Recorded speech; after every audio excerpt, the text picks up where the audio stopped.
Spurs of America, with your hosts, Michael and Jacob.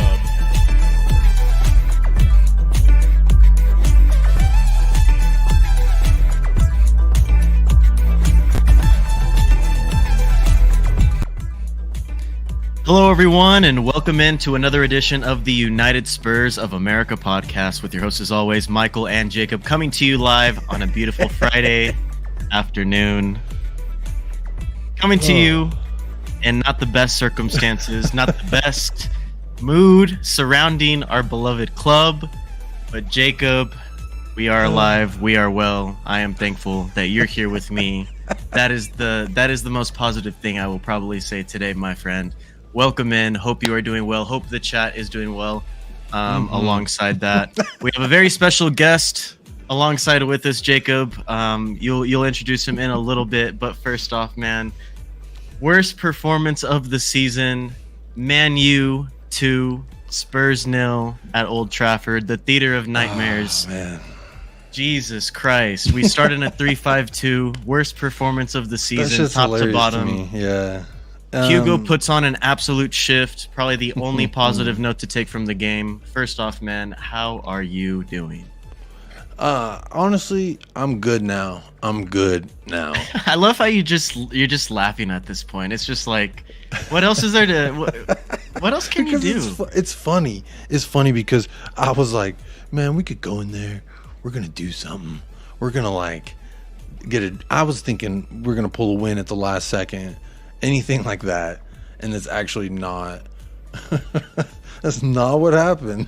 It's like we're the you know the meme where it's the dog in the burning room and he's holding the mug and it's like, this is fine. It's like, this is me today with the Coke. Everything's fine. But hey, actually, I do think everything's fine, because if we could just stop and just like use this game as a reset of some kind, right? We could just stop and look at the position we're in. We're third. We're not that far off the top. So everyone who was getting wet about the beginning, stages of the league, that we could still make a title charge, etc. You could still continue the rainfall. But at this moment, I was just laughing first and foremost because how much pain I feel when I think about the game, and I don't want to really talk about it, but it's funny because like sometimes you just laugh about the pain, I guess.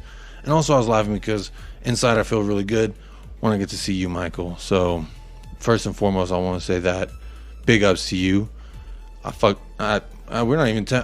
What did they say? If you dropped F-bomb 10 minutes in, you don't get monetized? Well, I mean, we're not even monetized on YouTube. Guess what? We're not anyways, so. And either way, if you look at the F-bomb I'm about to drop, it's just, Michael, I fucking love you, dog. That's all I wanted to say. I do also want to say, big ups, everyone in the chat already. We'll get into it. Big up everyone who's been taking part in the chat. Big ups. Real quick, before we bring in our guests, I want to say big ups to everyone whose name has already been scrolling down below. Within the Soggy Undies Club, we got Alan 10-inch Sibley and Reyes Jr. In the 10-inch Club, Faraz, Goguma, C. Shearman, Queen Ellie with Tottenham Till I Die. Official supporters, Scott M., James Joris, J. Co., and David. And then the Lovers Lane group, we got Bobby K., Gina Kim. That's actually a new one. Gina Kim, Tom Markin, and big up yourselves. The both of yous. Both of youses. You're new, so big up yourself. And C Cubed as well. Don't want to forget C Cubed. Those are the members of the Lovers Lane. Big up the Patreons. Big up the beautiful gentlemen I have just welcomed into the show. How are you feeling? Are you laughing, or are you over it? Are you ready to move forward? What are we thinking, Jack? How are we feeling? I had that Twitter reacts the following morning, which like I woke up and I was like, this is going to be a dark place that I'm about to go into doing the Twitter reacts. You have to like put a hazmat suit on before really you like enter the realm that is Spurs Twitter. I sort of left just kind of like loss of words for just, and even I think someone who watched it back, who wasn't there live, like said, like felt like Jack just turned into everybody's therapist during the Twitter reacts, just like, I can see why you thought that, I can see why we're doomed, sort of situation. But how does that make you feel? And it just was it was a learning moment. It was a growing moment for all of us. But I feel like now at this stage, being probably the hardened young, naive Spurs fan that I am, you just, I don't know, there's probably no fan base that takes these better on the chin than anyone, I would say. Despite us going always into meltdown, it always feels like we do find some sort of levity or like, you know, horrible humor like about it. I think even somebody put in the comments of the Twitter reacts, the only thing they wanted to say was, I knew we were doomed when Basuma had his gloves on at halftime. And I was like, well, that's pretty funny. That is, I don't know. I feel a lot better now.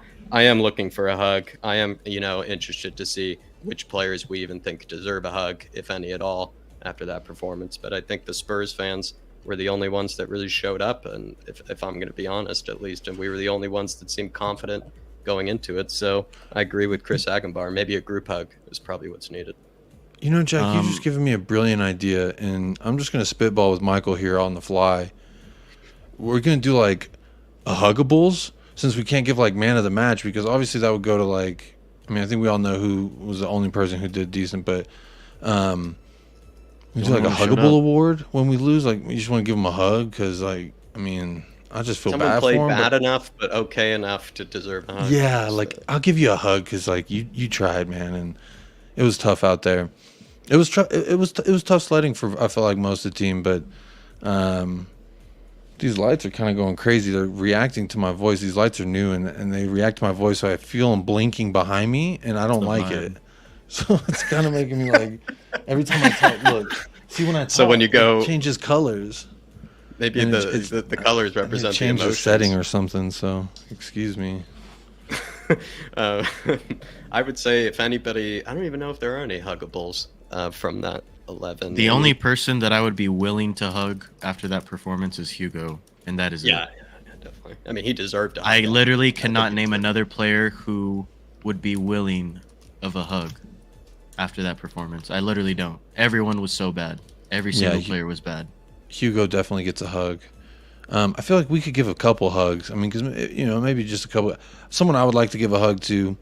I feel like he's been getting a lot of flack just for not flack, but criticism. And I think some of it is fair, but I also think some of it may be a little rushed with Yves Bissouma. Maybe I'm just a homebody. I just, you know, I love the man, so I want to defend him. Also, Pierre-Emile Højbjerg, I feel like he's come under the gun, and rightfully so. He did not have a good game. I'm a little concerned there in the middle, just off the top. Oliver Skipp, I think I'd like to see a little more of him. He's finally made it out of the black hole that is our physio room. So I feel like there's still some things to be optimistic about when it comes to positions we're starting to get concerned about. Hey, also, Mike, I don't know if you know, Emerson Royale's coming back, baby. I mean, come on. I said during the pre-match. I'm not looking forward to it. Yeah, last chance. I'm not looking forward to it. Last chance to celebrate for anybody before he returns. Brilliant. Even though Doughboy was bad against United, I am much more willing to see him play football, for those watching in England. I think he calls it for Tottenham Hotspur. The word soccer was invented in England, by the way. Than Emerson Royale. Genuinely, I would rather watch Doughboy play than Emerson Royale right now. I'm not interested in him coming back. And I already know his first game that he's eligible to come back, he's going to go right back into the 11 in Antonio Conte's system. Yeah, he's on his way. It's like the person you didn't want coming to the family dinner. He already phoned, FaceTimed. He's on his way. You know the road he's on. You've driven it 1,000 times, and he's on his way, and he's ready to eat some dinner. So I think everyone better get a plate ready. The man's coming. He's ready to eat. He's been sitting on the sideline hungry. He's frothing at the mouth. He's ready to make some mistakes and take some risks and do things that I think we've expected him to do. And I'm going to put this out there. He's going to do something we did not expect. Now, I'm not going to say if that's a good thing or a bad thing, because I feel like he's still got some surprises in his little gift bag. It'll be fun for me to see, I think. Because, honestly, when I last saw him in the London Derby, it was like, you know what? I'm done with this guy. I'm not gonna sugarcoat it anymore. I'm done with him.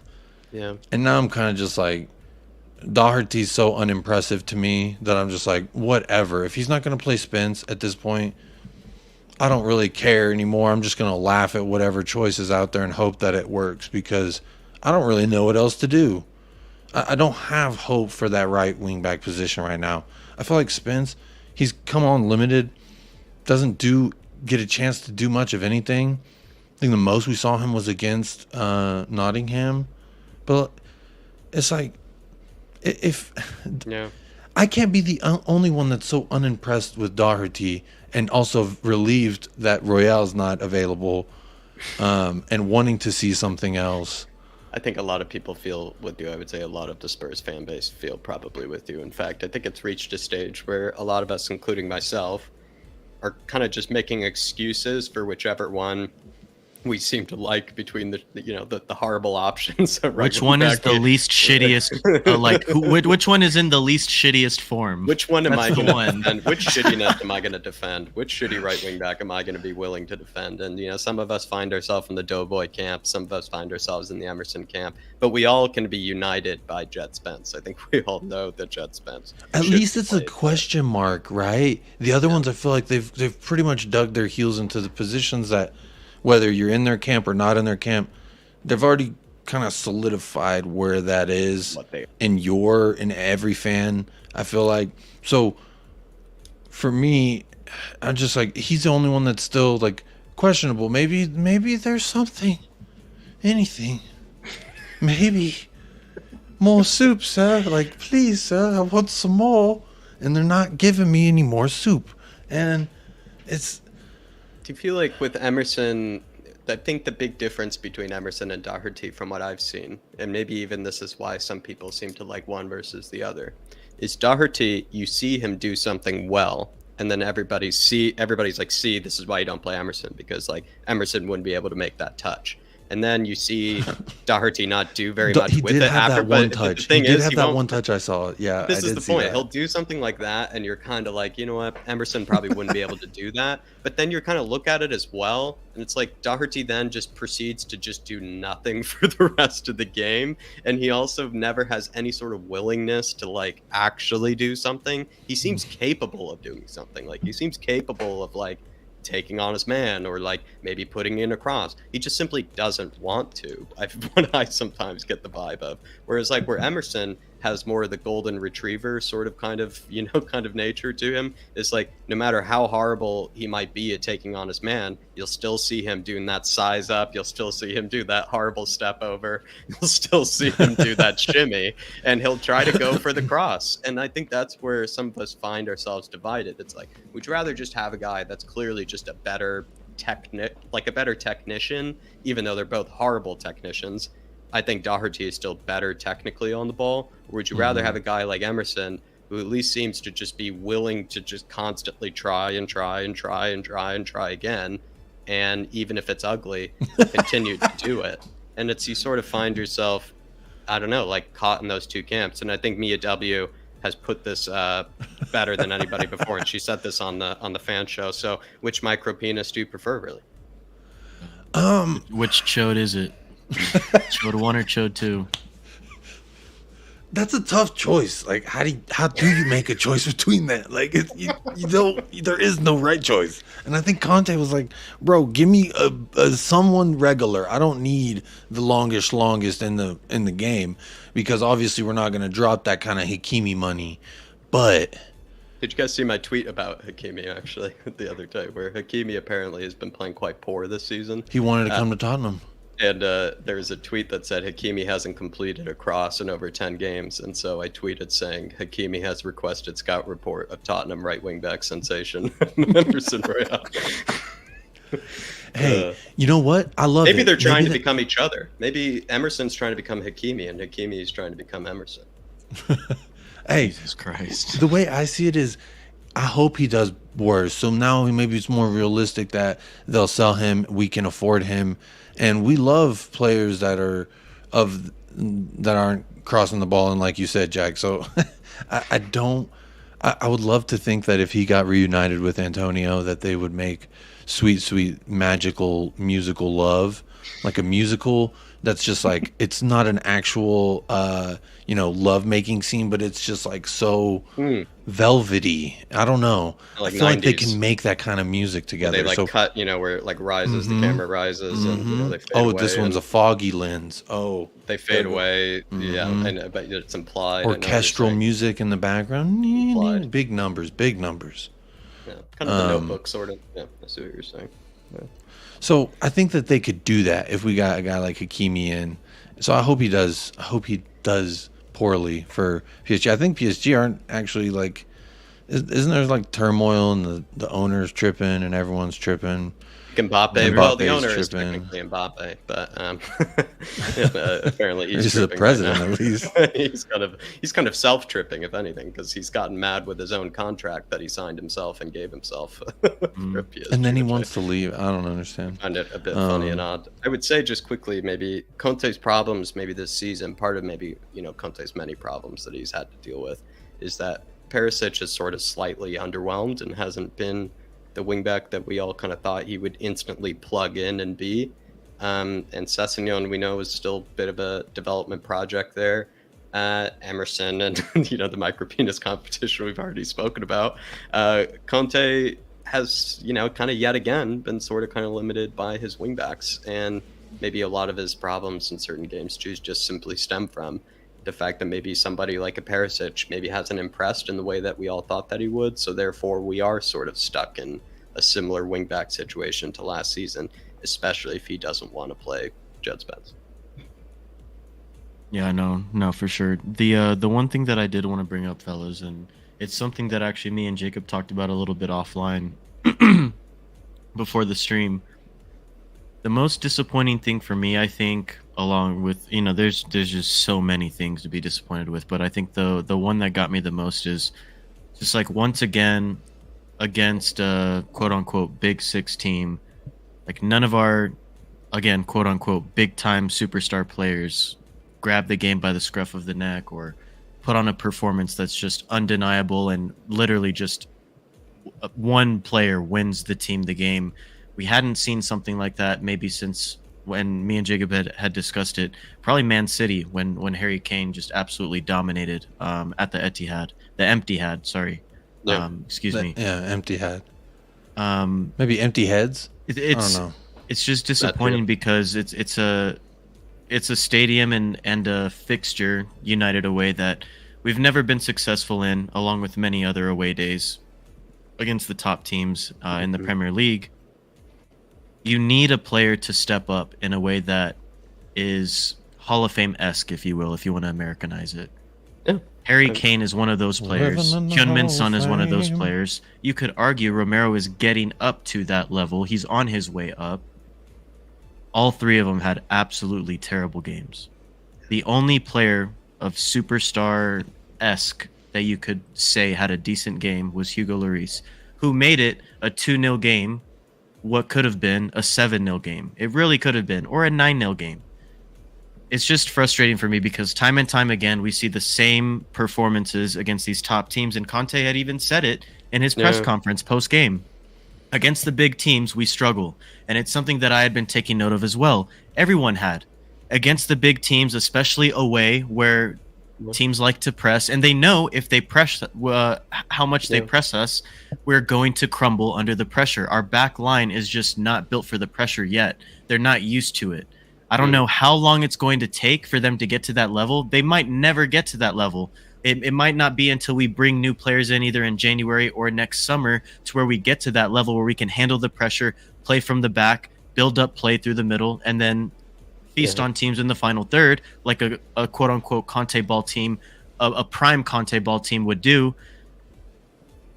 I just have no hope, you know what I mean, against these big teams, because it's the same thing over and over again. We play back, absorb pressure, and bend, and we play the bend don't break mentality until we concede one either in the first half or early second half, and then we have to play catching up again, which isn't the style of play that we've been used to.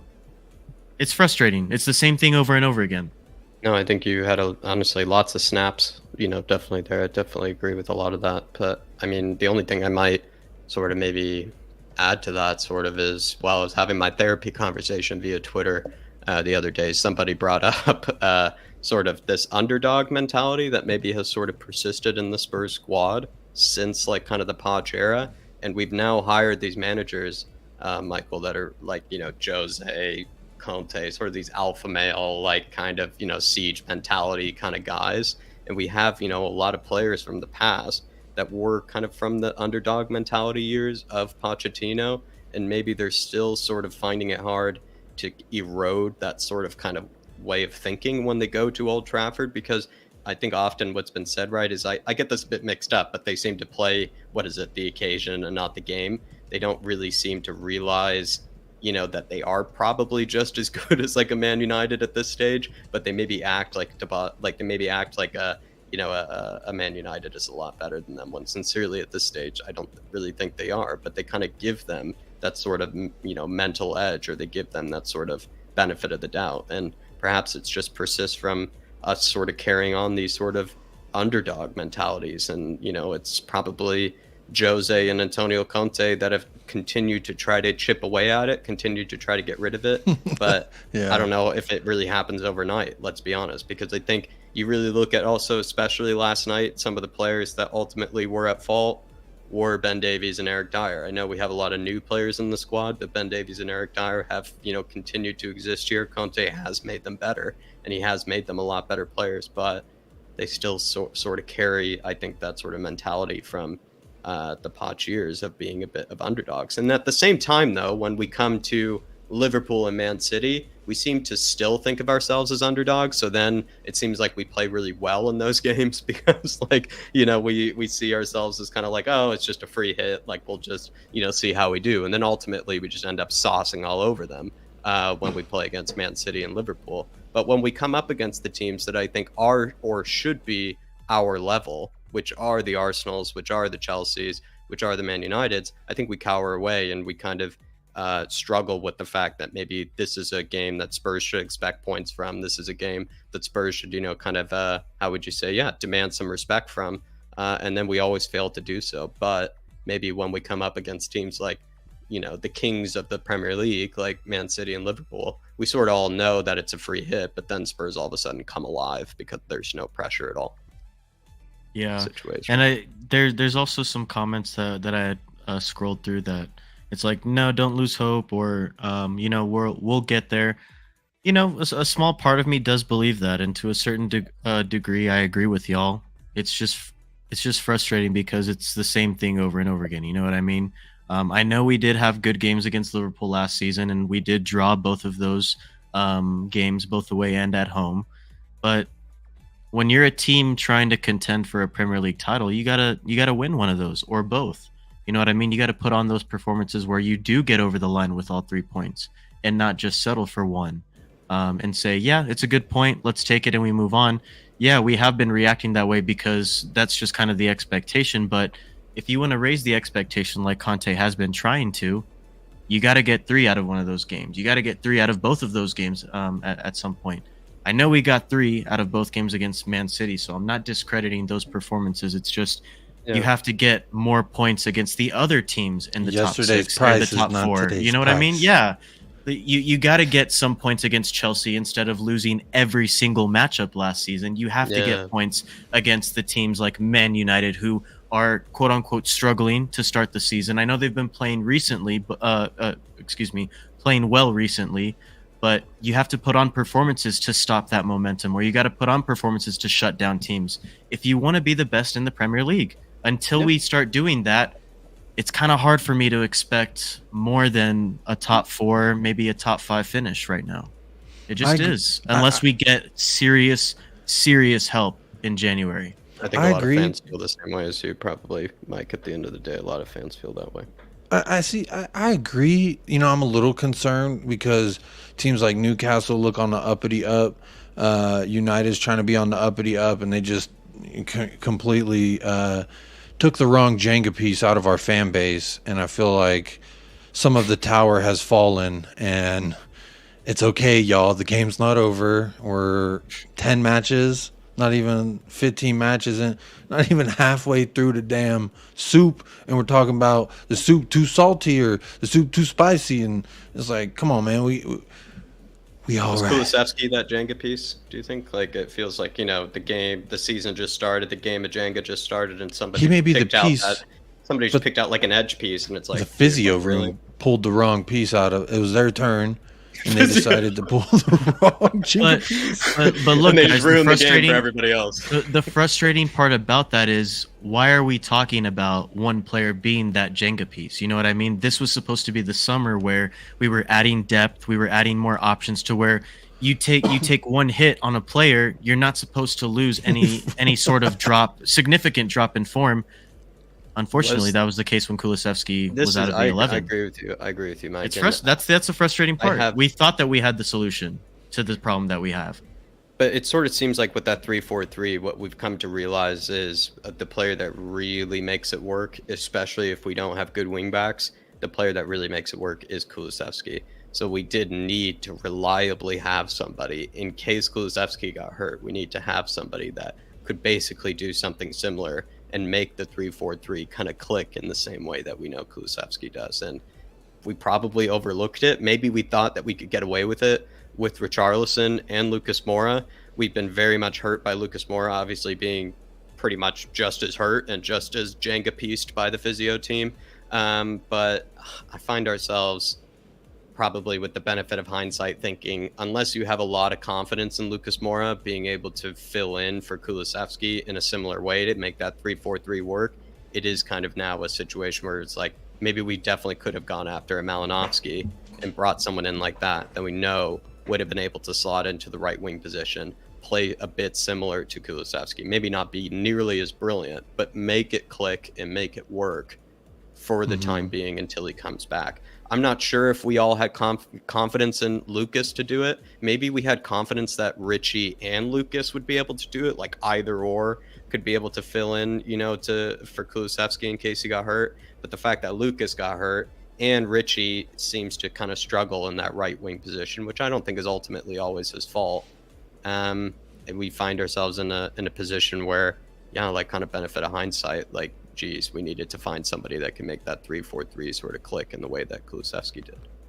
But I always feel like I go back to what Conte said about the fact that he said we're going to need 3 more windows to be competitive with these top teams. And what are we seeing? Us fall apart against these top teams.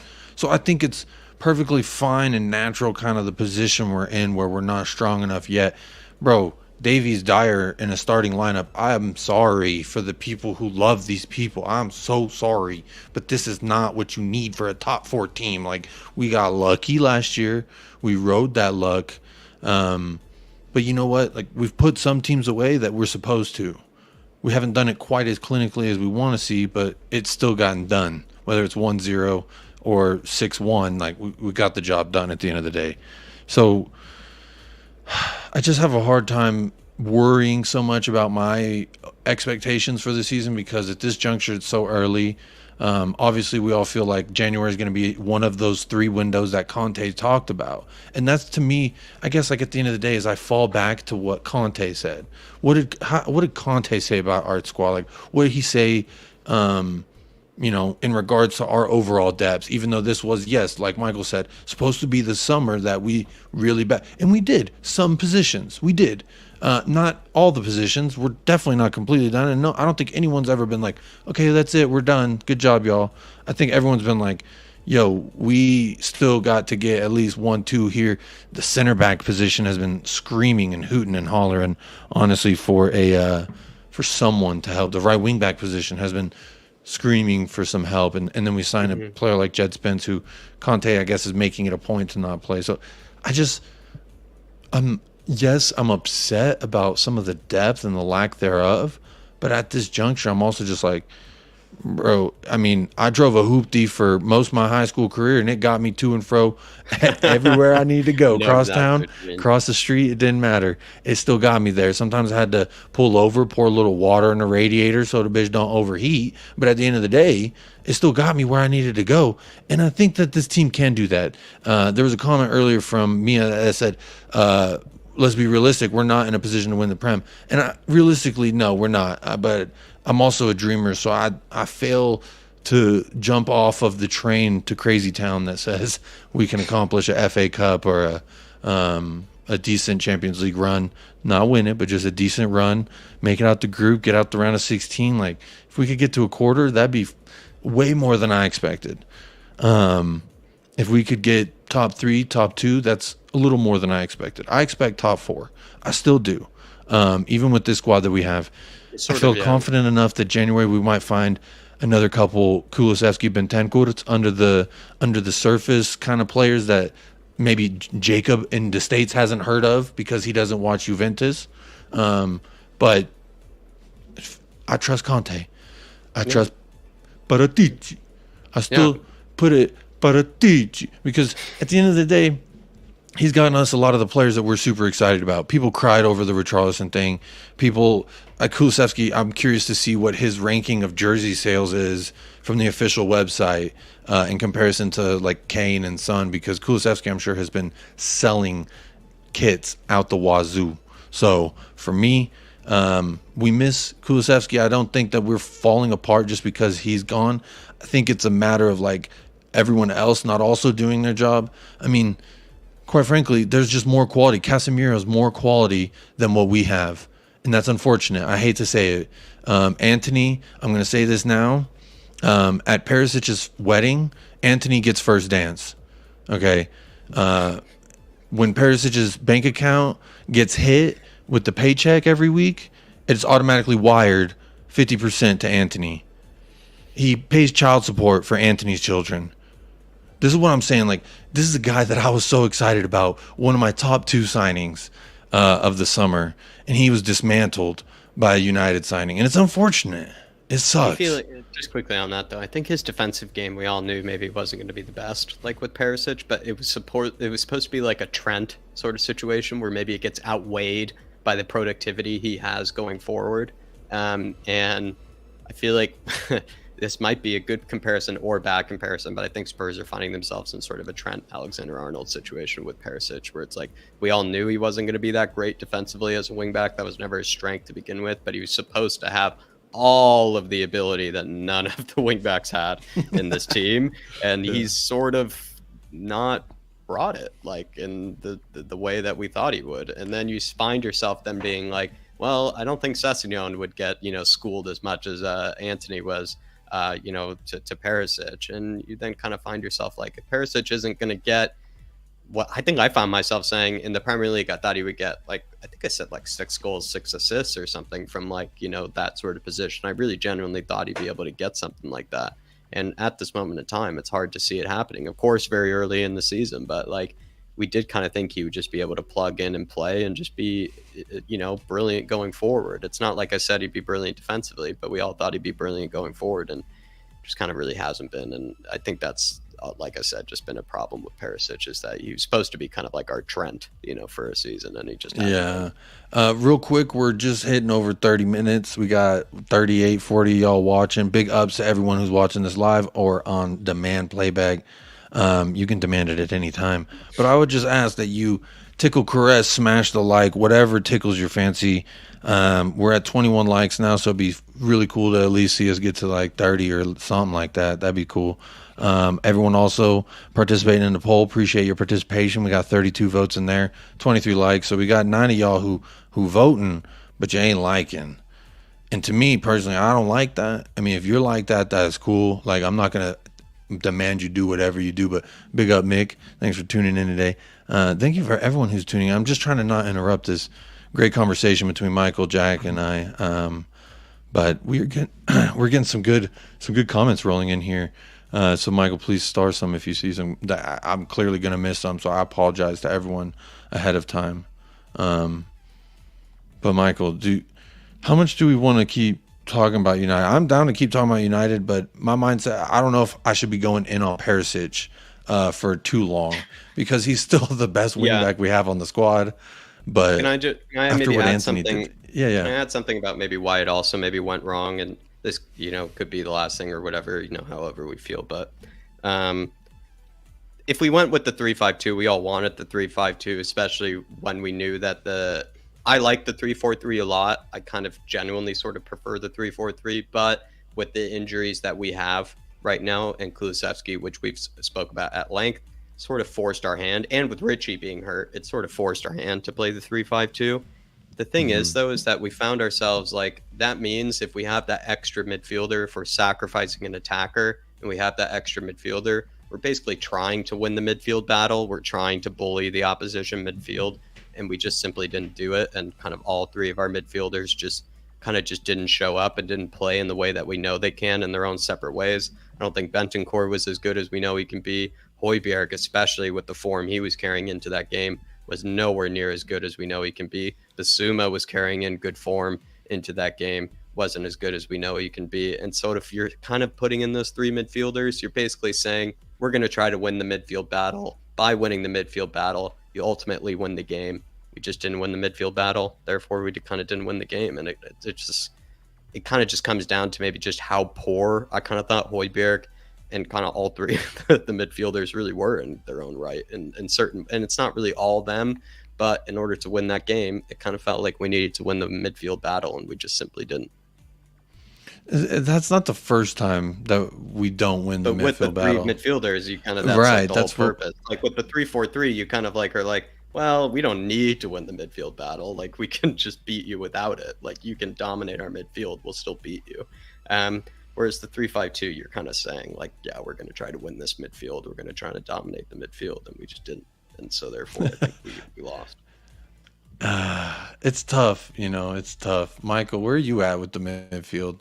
Actually, I made a banner for this, but we already... I just think they underwhelmed, though, because knowing those three guys, like Basuma, the Viking, and then the tall, sexy man of Bentancur, you're just like, you've seen these guys play so much better than that, and so they could have done a lot better. And so I just don't think it's like necessarily an issue with Conte or the 3-5-2. I actually just think they really let us down, and that's where we all started with. Like the players just let us down on the effort levels, on a lot of different ways, and I think part of it just came from the midfield. And it's sad to say, because those guys are supposed to be like the energy, what is it, robot, or what is it, the Energizer Bunny. They're supposed to be the Energizer Bunnies in the midfield, and they just weren't that day.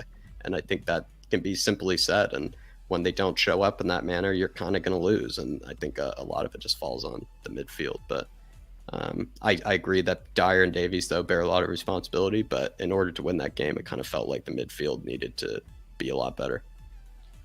The most disappointing thing for me, I think, is we added a player in the 11 today who last season and the season before that and the season before that, we had seen him dominate big teams in the Premier League, and he was Brighton's best player on the pitch. We just saw him take over midfields, boss midfields, just pocket opposition's best players, and we see a player who is still trying to fit into this system and is playing a little bit timidly, doesn't have that first touch that we've been used to seeing when he was on Brighton, haven't been used to seeing him track down midfielders, attackers, everyone in his sight really, and pocket them like he has done for Brighton in the past. We haven't seen that same player. We haven't seen that same player add that little bit of creativity every now and again. Do you agree with Bottom Duda there? Do you think we've seen glimpses of Basuma? Like we saw a Basuma against Everton, and then we saw Drinkwater Basuma against Drinkwater. But I don't know. We haven't seen it. We haven't seen it consistently though. Yeah, not we haven't. A whole 90 minutes of we haven't. He was dreadful against West Ham. Dreadful again against United, along with every other player on the pitch. So I can't really say that it was like on him why we lost, because it wasn't. But he didn't do himself any favors. For me, it's just frustrating because we've just seen a different player over there at Brighton, and I know he's got more quality around him than he does, or than he did at Brighton in all of those seasons that he was there. But you would just think that, you mentioned it, Jack, the quality of the Viking. He's the reason why we're playing in the Champions League this season. Rodrigo Bentancur himself, and then Basuma. You would think that three players of those quality would be able to, sync together in the midfield, work out what works well. So I don't know. It's frustrating, man. We thought Basuma was going to have more of an impact. We thought Richarlison was going to have a little bit more of an impact. He had a very bright start. He had a few assists off of the bench in the Premier League to start out, but ever since then, in that Champions League performance, he hasn't really done much else, especially since that Champions League performance. He really hasn't done anything. It's just disappointing. We brought in these players to, add depth and other options, quality options, either off the bench or in the 11. And so far, we've been nagged by injuries with existing and now Richarlison players in our 11. And then Basuma has struggled to fit in. Conte has even admitted it time and time again in press conferences. Longley has had a bit of a positive impact. Perisic has been underwhelming to a certain degree by a lot of fans. So just kind of makes you think, or do we just need to look forward to January and just say, because at this point, look, for me, until players, like I had already mentioned, take games by the scruff of the neck and just dominate, Son, Kane, maybe even Richarlison, you could throw him in, Romero, until they grab games by the scruff of the neck and they single-handedly win us those 1 or 2 or 3 games against those top opposition, my expectation is we are going to win the games that we are supposed to win and then maybe add 1 or 2 draws or losses just because we're Spurs, and then expect not to win all of the games that we're not expected to win, especially away from home. That's just kind of where I'm at right now. Yeah, I don't think there's a lot of things. They haven't given me a reason to believe otherwise. Yeah, there's not a lot of evidence that supports the opposite, to be fair. We got lucky against Chelsea. What were the other big teams that we played that we've had good performances? Come on. We grabbed Chelsea. I think we do get a bit disrespected about the Chelsea performance. I think we get a bit disrespected. We played well to end the game, and we got a gritty, it was a grit and grind performance, but I mean, at the end of the day, we still got lucky. You know what I mean? Like, just a quick theory, though. I mean, I don't know. Why am I doing this? But I'm just going to quickly say this. All the games that we have lost, which are the big games, or at least the games that we could have done better in that were the big games this season that we think of, every single one, Perisic started. All of the games that we've maybe done, gotten what we wanted, the result that we wanted, maybe from those big games this season, Sessegnon started. So there is something to say with, like, Perisic has sort of underwhelmed. Like West Ham, when we drew, Perisic started. The Arsenal North London derby, Perisic started. Man United, Perisic started. There's a Sporting Lisbon, Perisic started. So the games in which we've either lost or had bad results this season, Perisic has started, and Sessegnon has technically been. So my theory is true then. Antony, technically, it's not just Antony. There's other players. So Antony gets 50% I think of his Saka paycheck. had more of a field day than Antony did. I think Saka went to Perisic's wedding, married Perisic's wife, had his cake, and then Who just danced with her left first, Antony or Saka? I think Antony. I mean, Saka ruined. There was just I felt like it was more Saka embarrassing Antony and more embarrassed Perisic, whereas maybe Saka was just more a product of our whole team getting overrun in that match. Right. But I feel like Antony literally broke this man's ankles at one point. He fell down like he was walking high heels and he just fell. And it's I was sad too, because I feel like Antony is more predictable. I feel like Antony is more predictable than Saka as well. Like Saka ultimately is a good player, but Antony, there's about 2 things Antony's going to do. I find him to be a bit overrated. I still find Antony to be a bit overrated, and I think he is a bit predictable in a lot of moments. And I feel like if I agree with that, I'm going to have to also say that maybe I overrated Perisic because maybe my expectations of what he can do is getting lowered. I don't know what the product of that is. I did star a comment from Monepit. Says, check the heat map for both Perisic's and Son. For all the games that they play together, Perisic is a left wing back and Son is a CDM. That is something that also Sean Butler from Spurs Talk Show has also talked about how he thinks that there is a problem there. I'm pretty sure that was Sean. Did Sean say that, Jack? Am I just making shit up? With Perisic and Sonny, Yeah, I felt like I heard him saying something about it. And then there's a common theory that they get in each other's way. J. Cole also said as much. Yeah, so it's just like I'm starting to wonder. I just don't think Perisic. This is the thing. Like, it's more important to get Sun Heung. How is he called again? Sun Heung Daddy? What's the official name? Heung-min Dad. Heung-min, my father. Hyunmin, the cure I to just all need my the problems, official- I do need whatever the you want. official approved- I need the official. Man, approved I love where this consent. conversation is going. Heung-min dad, I would say it's more Heung-min important getting father. him back into form. Heung-min father is more important getting him back to form than it was ever Perisic. And Perisic, I mean, he wasn't ever playing out of his skin to like then say to Sonny, like, step it up, son. A sort of situation where like they both were underwhelming. Like they both were underwhelming for a period. I think Perisic and Sonny. Sonny has now stepped up and become Heung-min father yet again.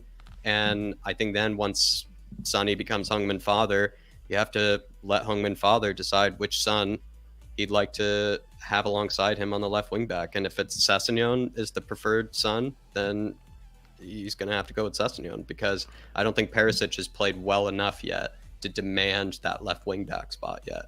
Where I and almost wish- ultimately it's all about getting Sonny back into form because Sonny's a world class player and we need Sonny to play well if we're going to get any hope of a good season. So I've been watching a lot of Udinese. Yeah. I don't know how they're Udinese, pronounced. Udinese.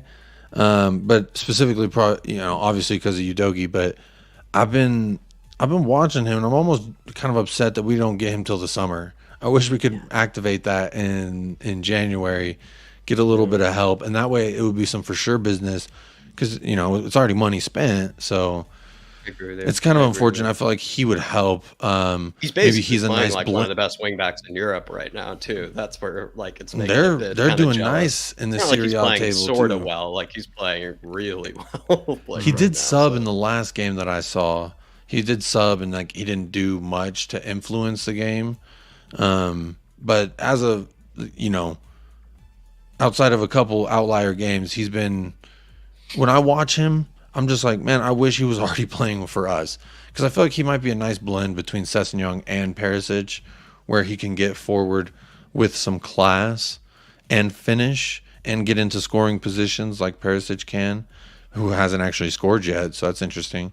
Is there a theory to be said that maybe Perisic came in this season to sort of fill the role alongside Sessegnon? Because we basically didn't have another left wing back that Conte liked. And so they knew they could get Udogi, but maybe not this season. And so they went and got him, knowing that Perisic could maybe do a job For this season. We all knew he Maybe probably not. should be doing a better job, but he could do a job for this season. Udogi comes in, then it's between him and Sessegnon to compete. And then Perisic, the utility genius that he is, can play wherever he wants on the pitch. He can play right wing, striker, left wing after that. And you also Wherever just we keep need him him. around for that experience and you keep him around for that itch ability that he brings because you always need to have an itch in the team. Just don't let him play against Anthony. That's all I ask. I never want to watch that shit again because it was like watching your father get beat up in a fight. Like, dude, no one wants to fucking see that. No one wants to Sounds fucking horrible. watch their dad get their ass whooped. It's like, damn, dad. That's fun. Like, come on. Poor Perisic, bro. His family might be happy for the upgrade. I don't know, or downgrade, depending how you look at it. But moving along from, I think that whole I could go all performance just felt day. like watching your dad. That whole performance felt like watching your dad. Not Everyone on the Perisic, team just not just yeah. Perisic. Perisic was just one of the many punches. So J. Co., one of our loyal Patreons, say Emerson, our savior. Say Emerson. Emerson, I put my life in. Yeah, so we'll make a little Emerson anthem. Because what if he comes in, bro? Newcastle, Emerson, 2 goal contributions. We win the game by 2 goals. Come on. We're all going to be singing Emerson. I think Emerson's at the level of where Ben Davies was at one point in my Spurs fandom of players that I never want to see play for my club again. Yeah, And I think that was what peak what? That was like 18-19 or 19-20 season where it was under just Nuno. unbearable. I never wanted to see Ben Davies ever again. When we It had was just Nuno, I never unbearable. wanted to see him ever again because he played in that United home game at left back, and I remember he got absolutely torched that game. Just all game, just got absolutely torched. And I remember I Oh. never wanted to see him again. But then he moved to left-sided center back. So being the Spurs fan I am, I cut him some slack. Michael, was Hey, there Conte anything you Kane. wanted to... But Emerson is on that level of my in terms of I never want to see him play Oh, for no. Spurs again. I'm just done, man. I'm done. done. Well, here's the thing. You may be done. But it's happening, baby. It's like you don't want the storm to hit, but it's coming. Is Conte and Emerson stan? Is he an Emerson stan? Like, bro, he's got to see those comps and just like, I love it. Is he even making the comps? Maybe he even Conte's editing the comps of Emerson. Like, Conte has a dude editing the comps for him. Put these out. Don't worry, bro. Everyone will fall in love with you soon enough. Just keep grinding.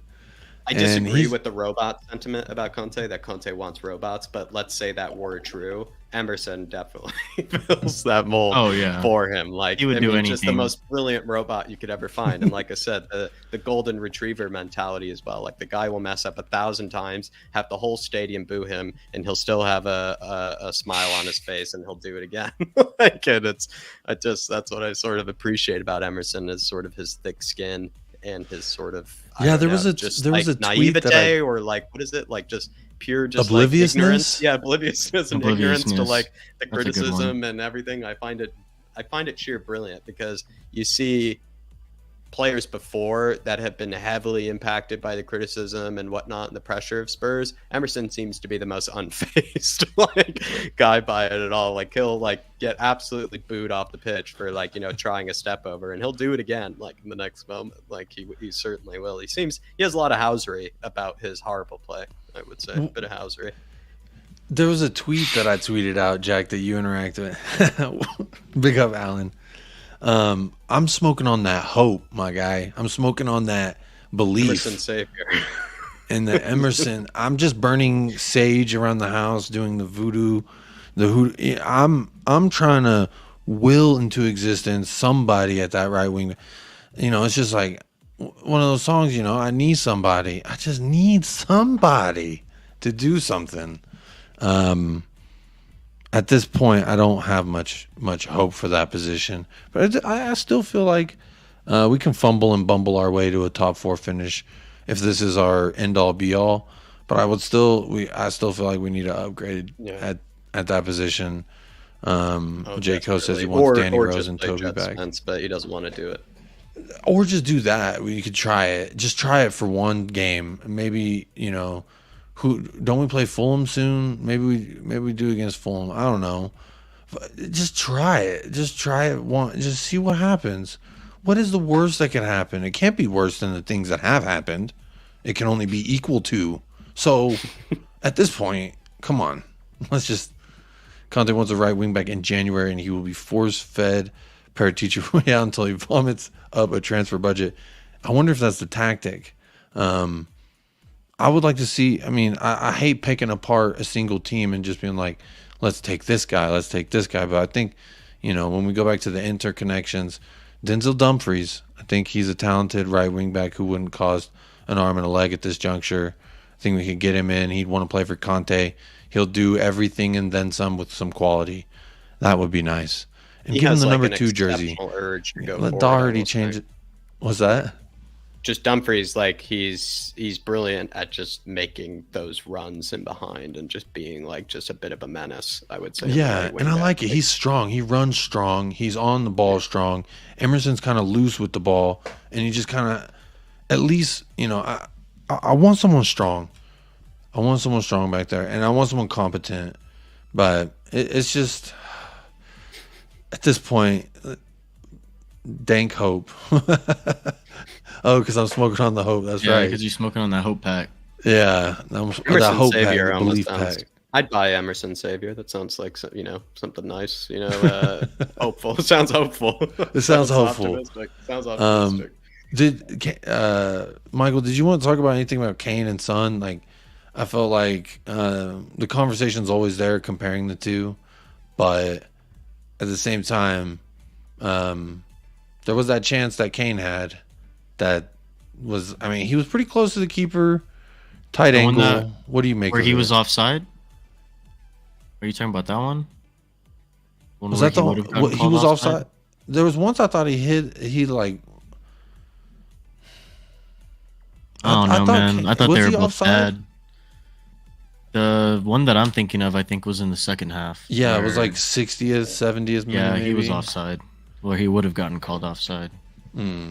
But I don't know, man. For me, like I already talked about it when I was talking about like our big players. not stepping up in these big, at least away fixtures in recent history, other than the Man City performance. It was just one of those games where you needed one of them to step up in ways that they just put on an all-time performance. Like, these are the type of performances that you have in a season where you would hope is maybe a title challenging, or at least a really, really decent top 4 finish season. That was the expectation, right? A top 4 finish season, I would say, is the average expectation. There were some that thought we were going to contend for the title. There were some out there, and then there were some who thought we were still going to finish maybe in 5th or 6th. So I would say the average is top 4.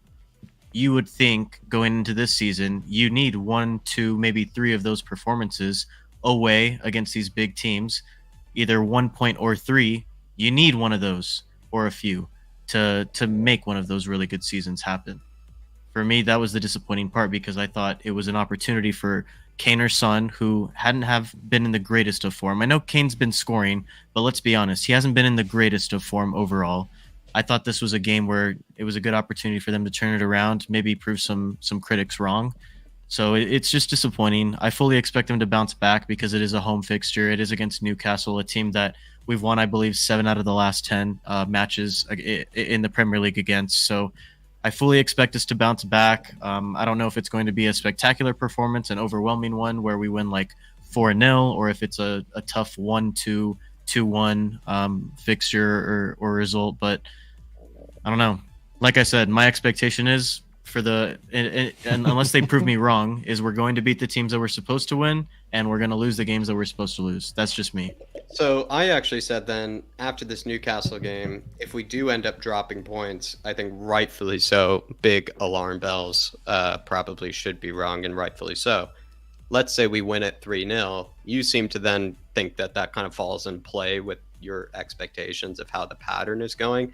I sort of said if we win like 3-0 against Newcastle, I leave very confused because I kind of find myself like, okay, that's a team that just had the exact same the exact same fixture against Man United not so long ago, and they did better with it than we did. And then all of a sudden, when they come to our place, we smack them up and send them home. It just would leave me a bit confused as to how come we couldn't get it done in United. But we've already answered that, in a variety of ways why we couldn't get it done. So But going forward, your sort of theory, Mike, kind of makes it seems you've kind of explained, like if we do win 3-0, it kind of falls in play with your sort of pattern of how you think Spurs have been playing, where I originally thought if we do win like 3-0, I'd be left somewhat confused like about Spurs and nowhere more certain than I ever was. I'd be left very confused about, what's the future of Spurs, how good we actually are, etc., all that stuff. The reason why I was so optimistic to start the season is because, remember, we had been getting a variety of goal scorers across all of our wins to start off in the Premier League. Højbjerg was scoring, Dyer was scoring, Sessegnon was scoring. Players that we weren't used to scoring consistently were actually getting on the score sheet. That was the positive spin, at least for me, the most positive thing for me, because we were used to either Son or Kane carrying the team, maybe a goal scorer here or there, but it was mainly Kane and Son. And since that wasn't the case to start the season, that's why I was so hopeful. Now it's like, well, we're just lucky to get 1 or 2, no matter if it's Son or Kane, especially in games away from home. But like I said, I fully expect us to bounce back against Newcastle. I do think we're going to win. I think we might even put on a performance, where Conte just lights a fire on everyone's ass in the 11, and they win 3-4-0. You never know. I think at this moment is a good time to I feel cleansed of this. I've said my piece. Perisic was a poo-poo. He was a poo-poo versus Anthony, and I didn't like it.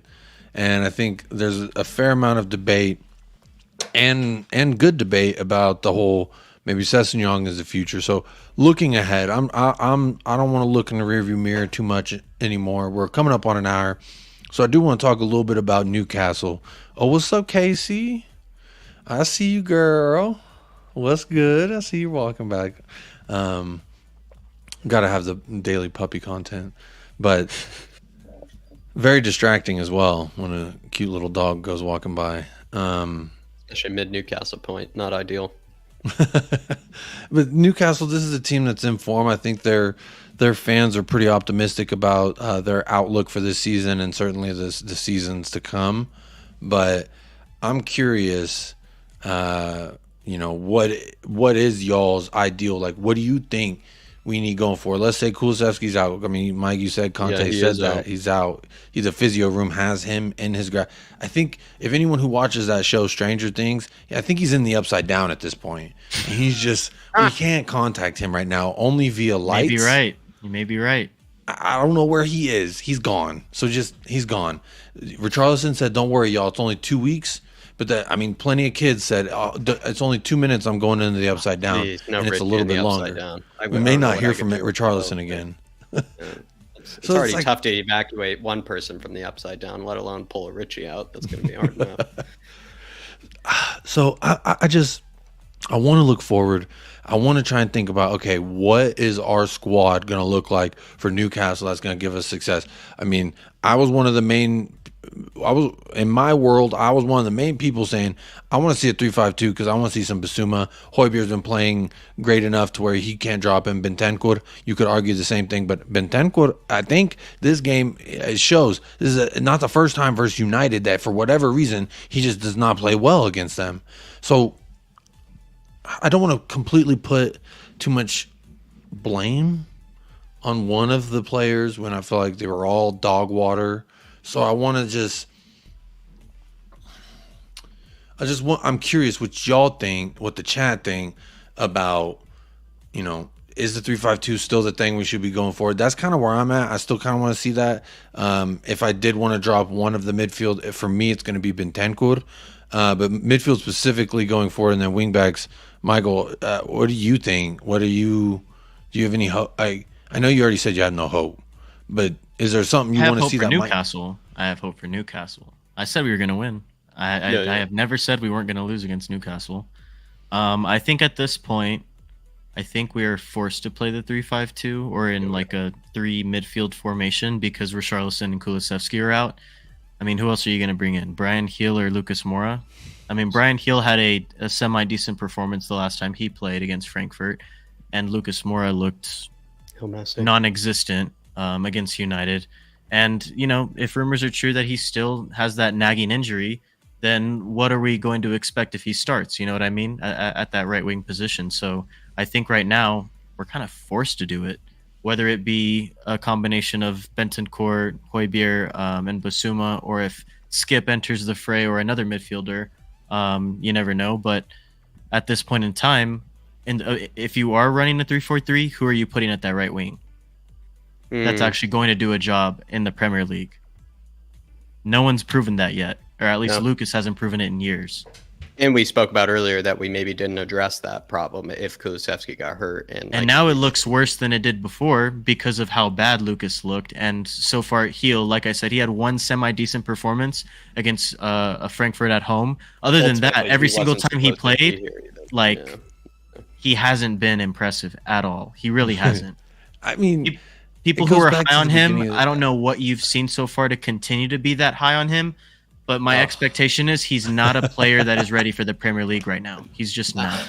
I mean, this might have to be an entirely separate, so you just have to invite me back next time, but I could probably talk 2 hours about Heung Messi. It might be because of all the House of Dragons that I'm watching right now, but the prophecy of Heung Messi, I mean, it's my job to basically see it through. It's my job to see it through, the prophecy of Heung Messi. And I know David from the Irish Hotspur is very much behind the prophecy. Ian Ferguson, if he's still listening, is also a caretaker of the prophecy. So it's just how I feel. And, it's probably the one thing I could never be budged on is my love for Heung Messi.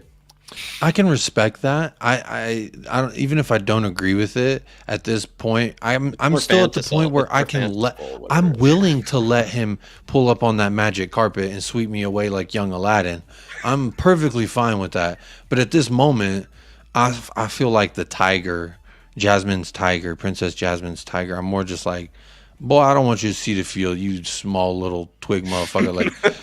Also, I'm still scorned because at that moment we could have paid that money and kept Lamela and gotten Adama Traore, and he would have solved every problem we had in every aspect. He can play in all positions on the field. I digress, but my point being, for me, I put a little bit of a filter on him because I'm like, we could have had Adama, who also scored this weekend, or the midweek game that they had. He scored. They subbed him off, and then they lost. So that's what happens, quite frankly, when you just don't know how to handle world-class talent or world media talent. The Adama theory remains strong. World-class meat.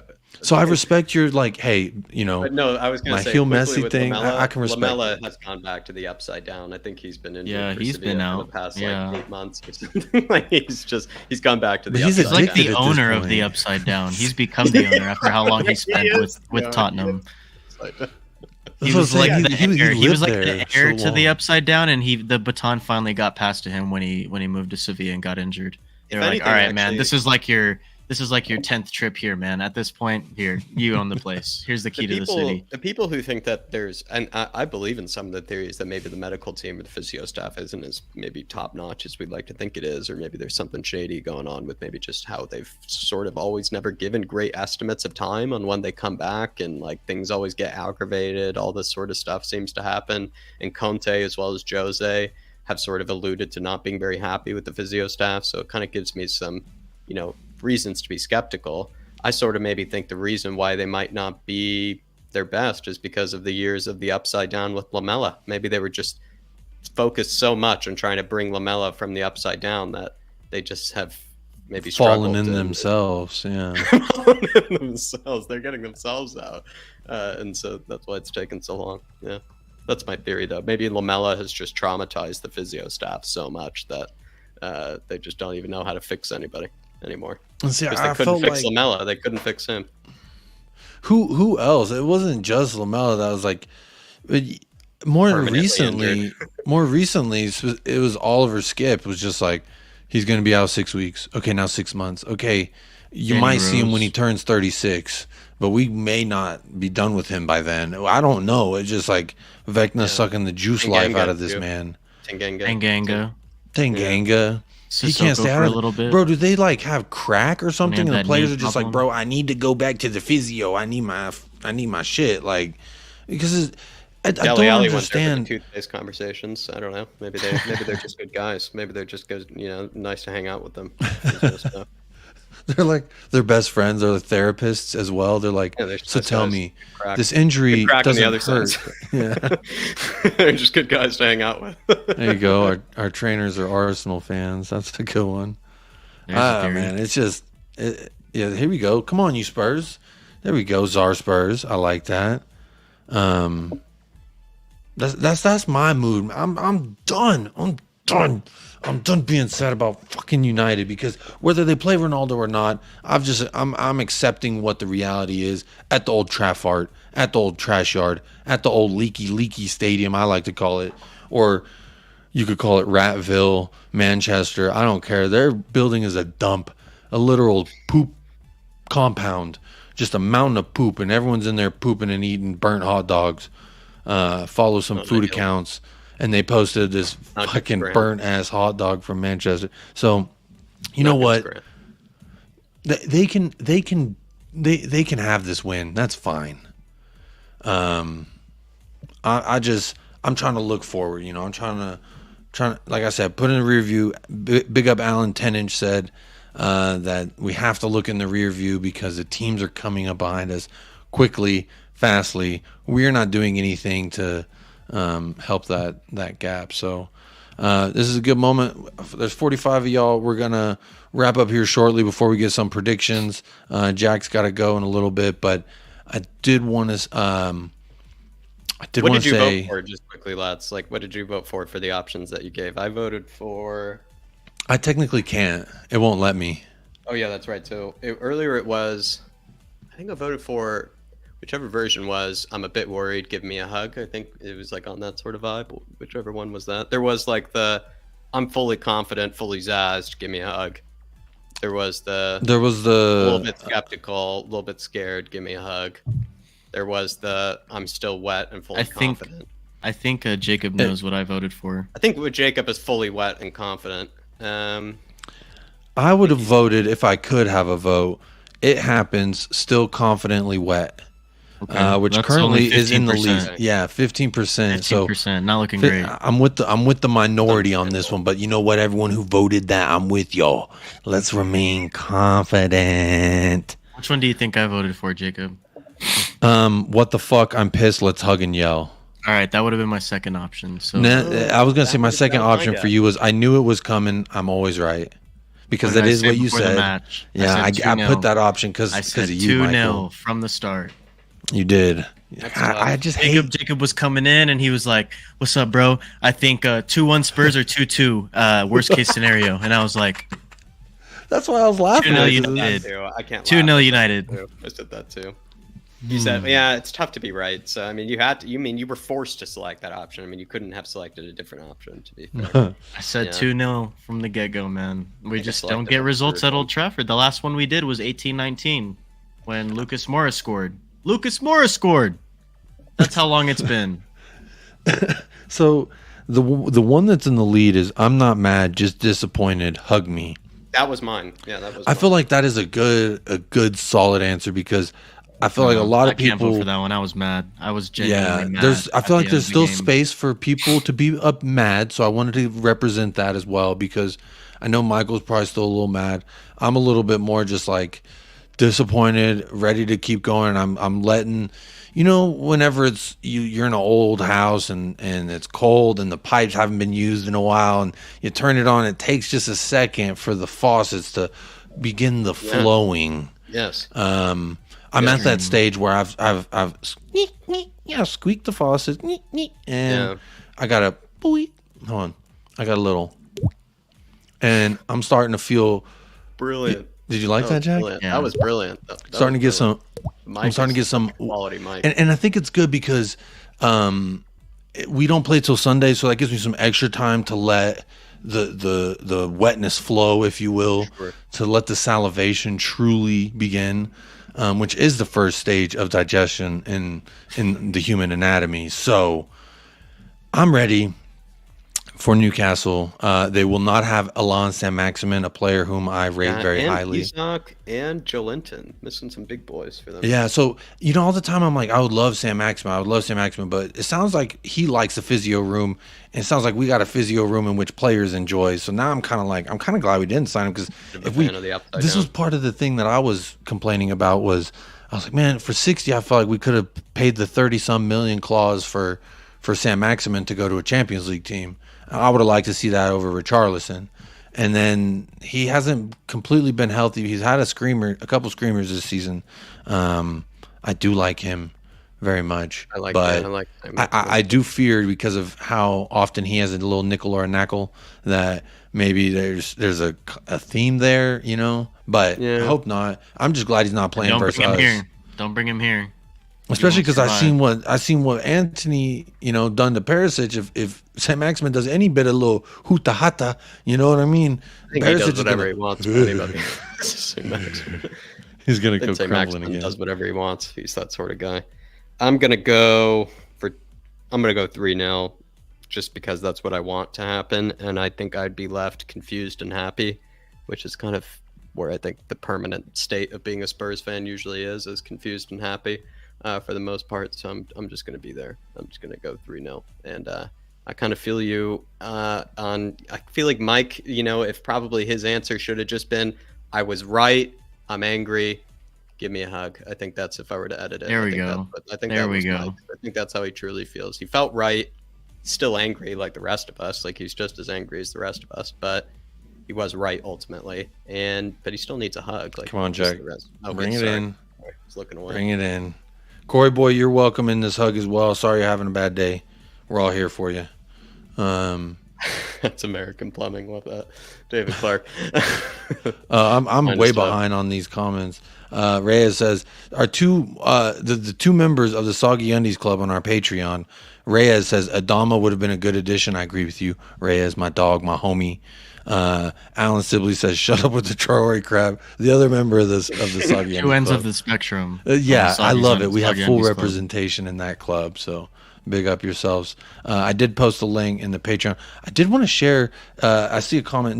Nick Barry Ranja shared something with me. And I do want to share it real quick, just because it's kind of what I was talking about, where I'm at, and this is what sums it up perfectly. Is it's just an endless cycle. I get my hopes up, I get disappointed, and then I start to believe again.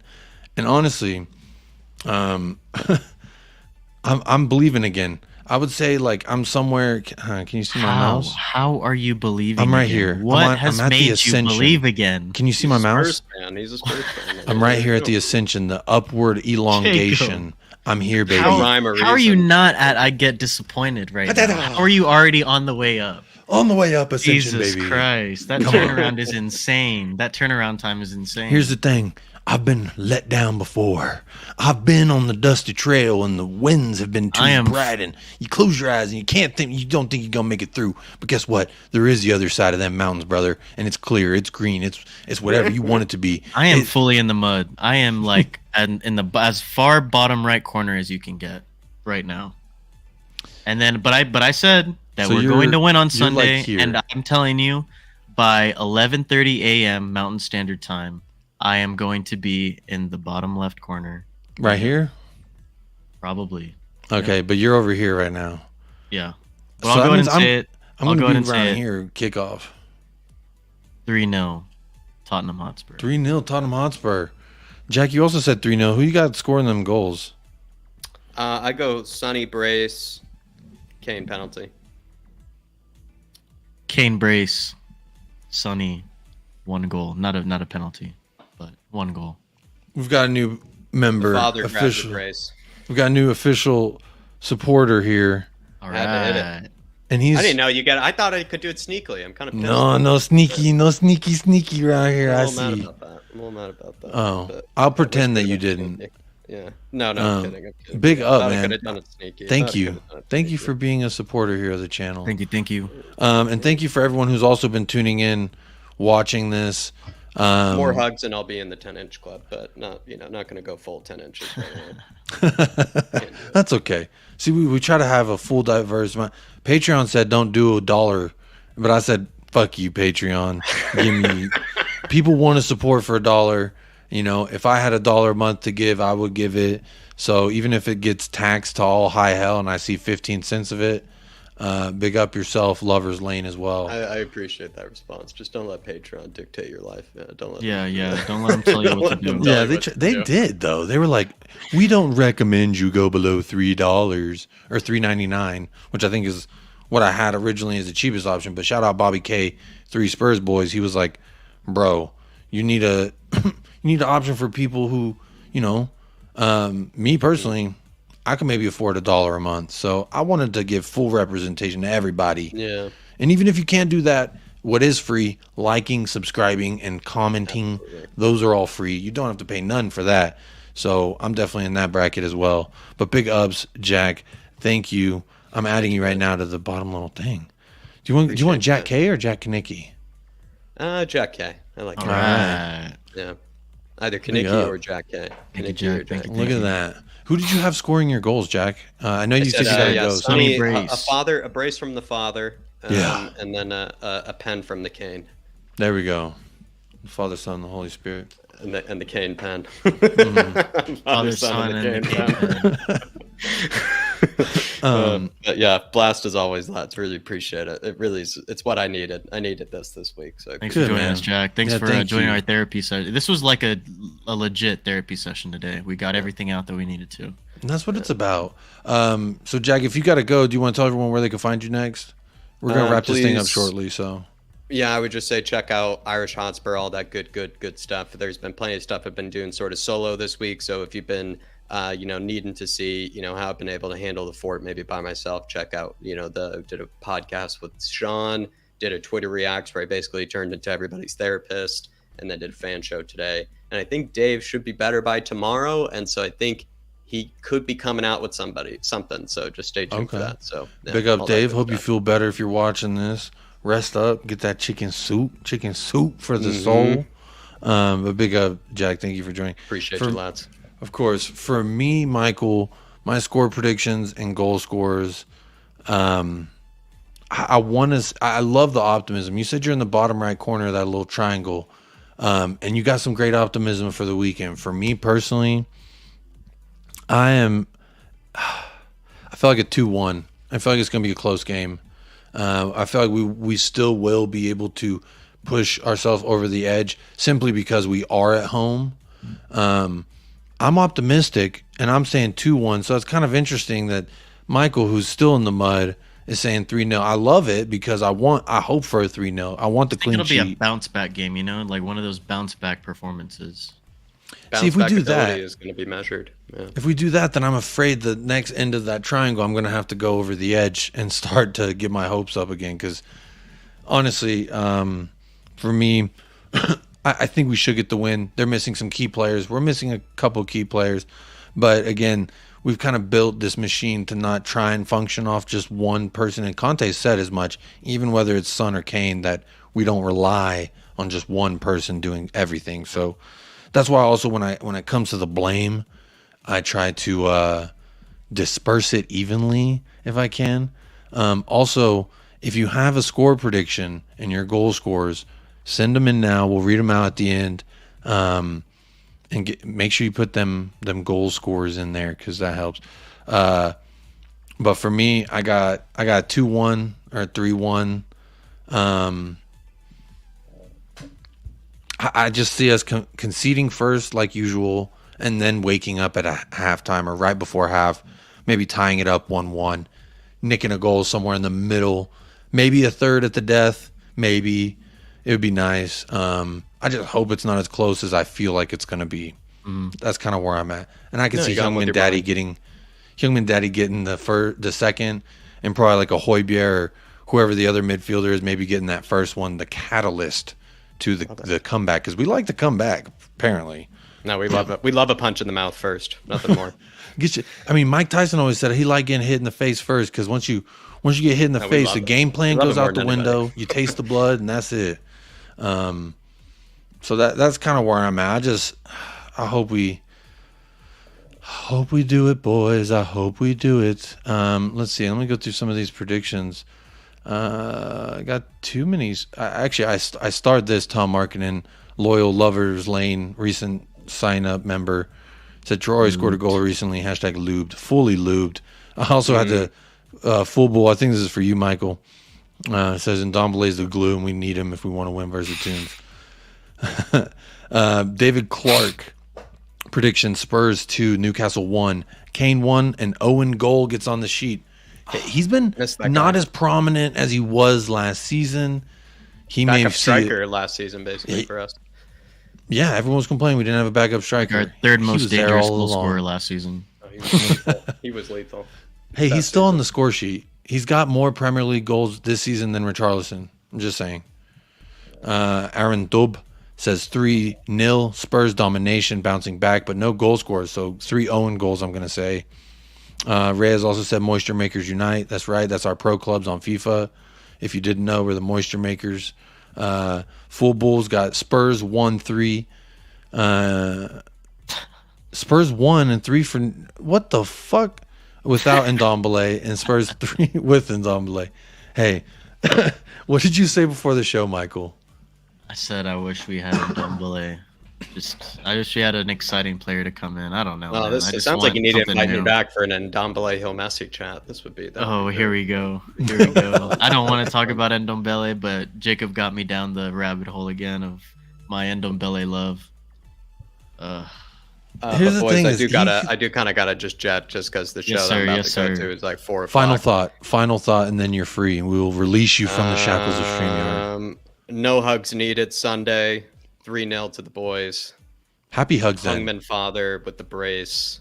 And I said, in the name of the Hungman Father brace and the Kane pen and the Holy Spirit. There you are, everybody. That's my thought. There you go. Thanks for joining us, Jack. Really appreciate it. I needed this. Big ups, really buddy. appreciate it. Thanks for joining us, Jack. Make sure to go check him out over at the Irish Hotspur and his solo channel as well. Thanks for joining us, Jack. We'll catch you next time. Yeah, and those links are in the title and in the description of this. So I'm sure if you delve here, you've delved there. You know where to find everything. Let's see. Peter Simon's boring draw 0-0. Mia W 2-0 Spurs. Quiz. Come on, that's the chant around here. Championship John 2-0 Kane brace. I like it. Come on, Kane. Royale Hattie 3-0. Let's go. Royale's return with a hat trick. Let's get in there, lads. Come on. Are you going to hate Emerson if he nets a Hattie, Mike? No, but he won't. So until then, he's going to be on my bad side. I'm done, man. I'm serious. I'm done. I'm done with him. I'm officially done. You're done. It's understandable. I was like that after the Arsenal game, but I'm just like, Doherty did nothing to move my radar. Also, do as J. Cole says, don't forget to click the like and subscribe. Trying to get to 500 before December, or before the year ends in December. David Clark, big up. Richarlison donates 10% of his wages to a hospital in Brazil, which is $13,000 a week. Damn, Richie, big ups yourself. That's a true difference in the world. You like to see it. Big up Kuva says, big up Mike and Jack. Big up Jacob too, but Troy is shit. Or still shit. He scored a goal, Kuva. You must have missed it. And he also scored one in the Carabao or the FA. I don't remember. Alan Sibley, just cannot bring myself to predict the score this week. Alan, we need it, buddy. We can't end the stream until you give us your prediction. Tricky One, what's up, USA? Nothing better than turning on while multitasking down the supermarket. Nice. Hell yeah. Thank you for tuning in. Big up yourself, Sam. Big up, guys. Mick says 3-1 Spurs. I like it. Who you got scoring these goals? Kuva 0-1 to Newcastle. I feel like United game gives me no confidence whatsoever.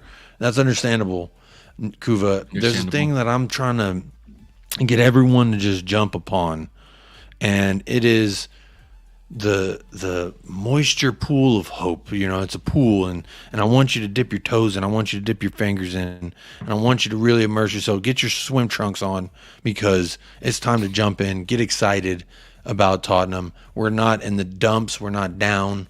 One Love, great show. Big up, Juan.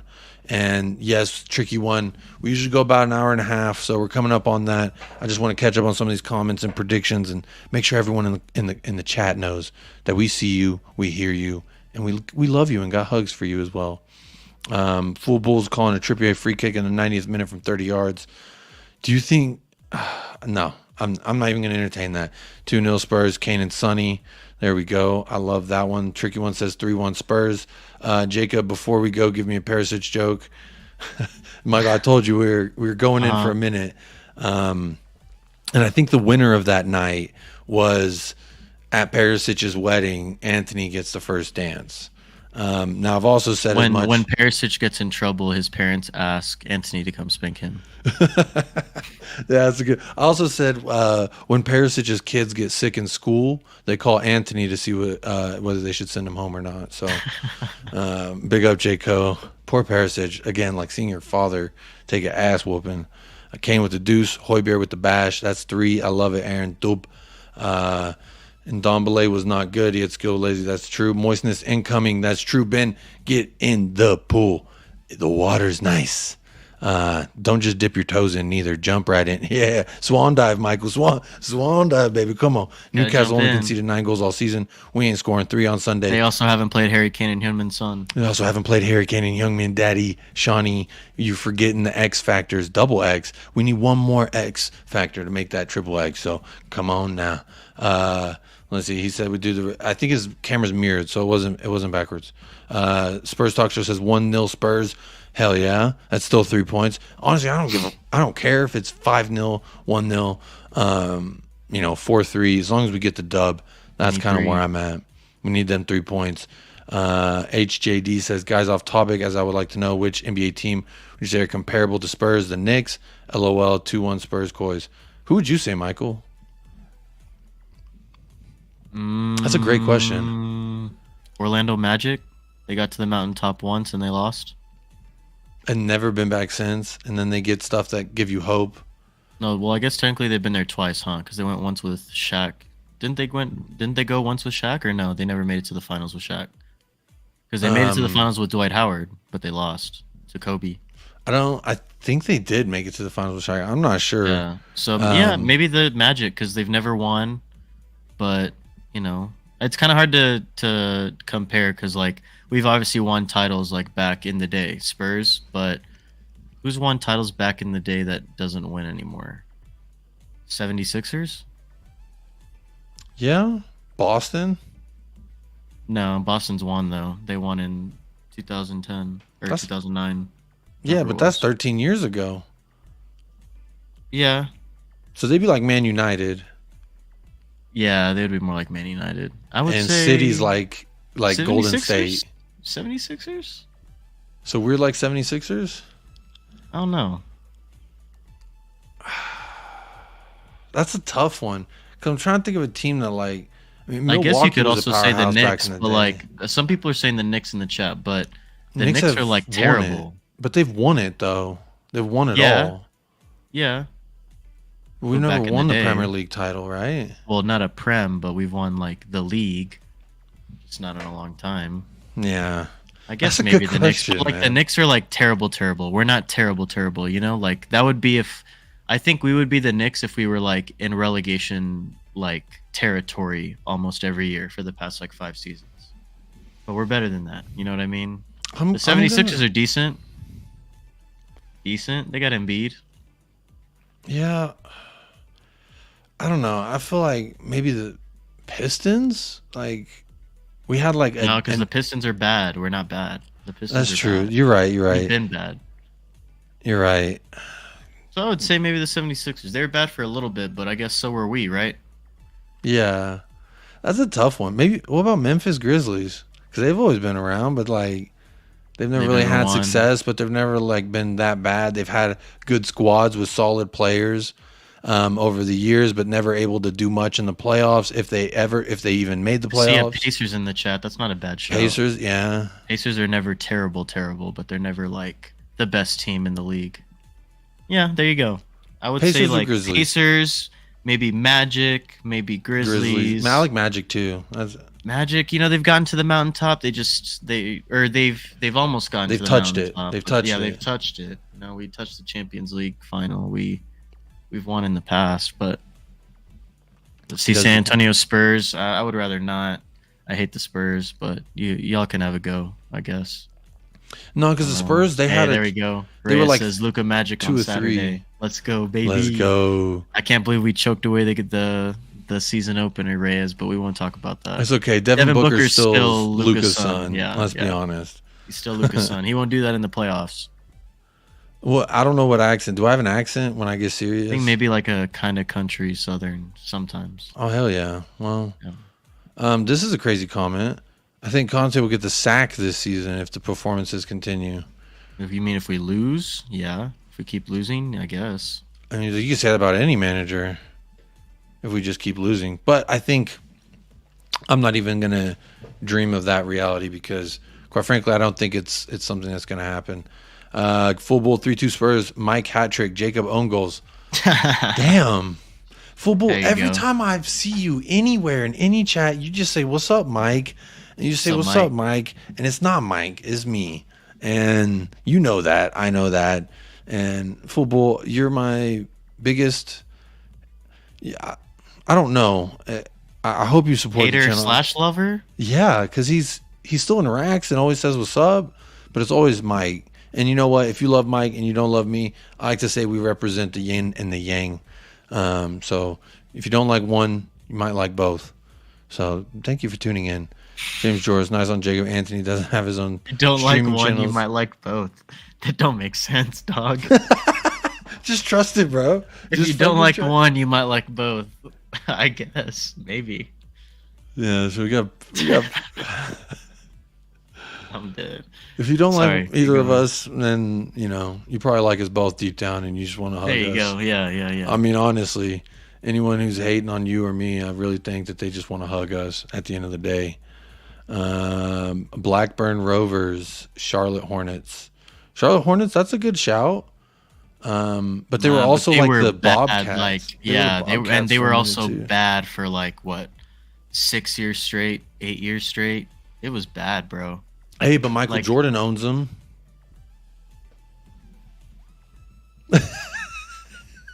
They're still booty. The GOAT. He's the They've GOAT, been though. booty, man. They've been booty. I'm hearing San Antonio Spurs as well. I think San Antonio Spurs had too much success. They also have too much They recent also have the Sir success. Alex Ferguson of the NBA right now, which is Greg Popovich.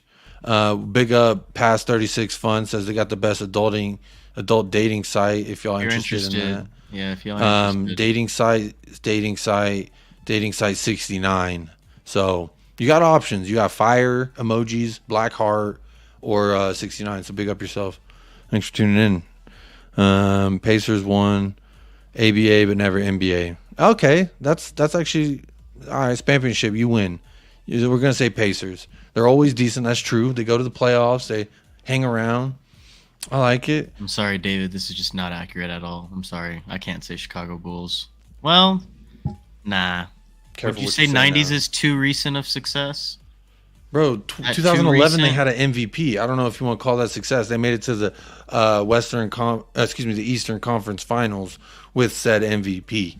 I think the Bulls have had too much success to be compared to Spurs. And in they've my literally opinion. had the greatest player to ever Yeah. play. So Jimmy Greaves, and Bill Nicholson. They had I'll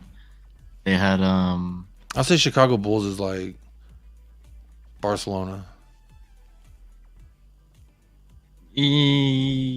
That's just 'cause Chicago Bulls Well, are my no, Real team, Madrid right? is Warriors. Real Madrid is Warriors for sure. Or City, because they're relatively Yeah, recently I guess. seeing a bunch of success from dropping the bags. That's a great question, man. That's the first time I've ever seen that name as well. And you're dropping a great question. Full Bull is Jacob's nemesis. I like it. What's up, Jesse Dyer? Hope you're doing good. Full Bull is in love with Jacob. I love it. Mike, we're here at the end of the show. Did I miss anyone? I'm just double checking, making sure. J.Co. has one. We haven't lost at home. Streak continues. Spurs 3-1. 2 for Sonny, 1 for Højbjerg. Wow, So we're close. Højbjerg again. We're close. I think it's going to be Højbjerg likes to be a catalyst for us to score sometimes. And I think that he might do that. I really do. You could compare the Bulls to Barcelona because they had Messi and they dominated for a stretch of years. You know what I mean? Like, yeah. Sorry.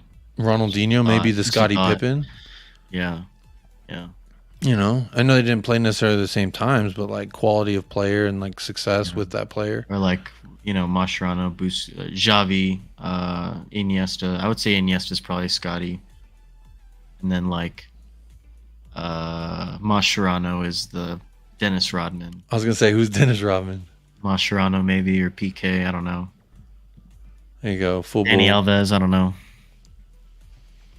But yeah, That's- no, man. Final thought. Just happy to be here, and hopefully Spurs have a bounce back performance this weekend after that dreadful performance at Old Trafford. What about you, man? My final thought is sometimes when you go to the bathroom, you may not think you need to wash your hands, but you do. And I say that because I'm comparing it to Tottenham in the sense that not all the time are we going to go to the bathroom, play a match where we think it's necessarily one that's time to, wash our hands, move on, clean off the rusk of previous endeavors. And I think this is a moment where we must do that. Wash your hands every time, ladies and gentlemen. Don't want to spread yermies. So, my final thought of the day is I fucking love Heung-min son, Heung-min daddy, Heung-min Heung as always. Big shout outs to him. Big shout outs to our Patreon members as well. Your name's been scrolling this entire stream. So much love to you. Much love to everyone who chatted us, who participated in the poll. Damn, we got 52 votes in the poll and 41 likes. I'm going to need, if y'all haven't smashed that like, hit that subscribe. We're on the road to 500. And at 300, I told a nice Gerard Butler story when we reach 300 subs. So you never know what nice story you might get out of me There you go. when we reach 500. But there we go. Bryce, piss off Bryce. Just subscribe to the channel. Big up yourself, yeah. buddy. Thank you, Helping us Bryce. get there. So big up yourself if you haven't already. I'm just really thankful for you, Michael, because I don't always get the pleasure of streaming with you constantly. Like when I started doing this, you and I, it was just you and me, and that's kind of the way we've always kept it. and these Friday shows, we now have guests every week, and I do a little pop-up show because, you know, Daddy got a little more time on his hands at the nighttime when the family goes sleepy. So, and you working a big boy job, and you know, so I don't always get blessed with your presence. But I'm just Appreciate you too, man. That's why I Appreciate think I was laughing so hard at the beginning of this show, honestly, because I was just like seeing you, feeling the feelings I'm feeling, and it was just like a compulsion of all that. Just like, I'm gonna be just laughing my ass off. So that's where I'm at. You know, wash my hands, ready to move on. Looking forward to Newcastle. Pick up the lads. Youngman Daddy's gonna show up and show out as always. So if you're taking one thing from today's show, it's wash your hands, people. Wash your hands and move on. You know what I mean? Cleanse the soul. Cleanse your hands. Cleanse your soul. A lot of people could use that. Think of better things. Think of better things than what you're currently thinking. Thank you so much for listening to another edition of the United Spurs of America podcast with your hosts, as always, Michael and Jacob. Thank you so much for Jack for joining us today from the Irish Hotspur onto our very own live stream. And thank you so much to everyone who's tuned in, whether it be on the morning, the evening, or the afternoon, or even Sunday if you're in Australia and you're tuning in. We appreciate you. We appreciate everyone who's tuning in today. Please be safe if you are traveling to the match on Sunday against Newcastle. Like we said, hey, wash the hands, cleanse the soul, and let's hope for 3 points and a dub in the Premier League at Tottenham Hotspur Stadium. Until next week, same time and same place. Thank you so much for listening. Big up the lads. And Jacob? Come on, you Spurs. Come on, you Spurs.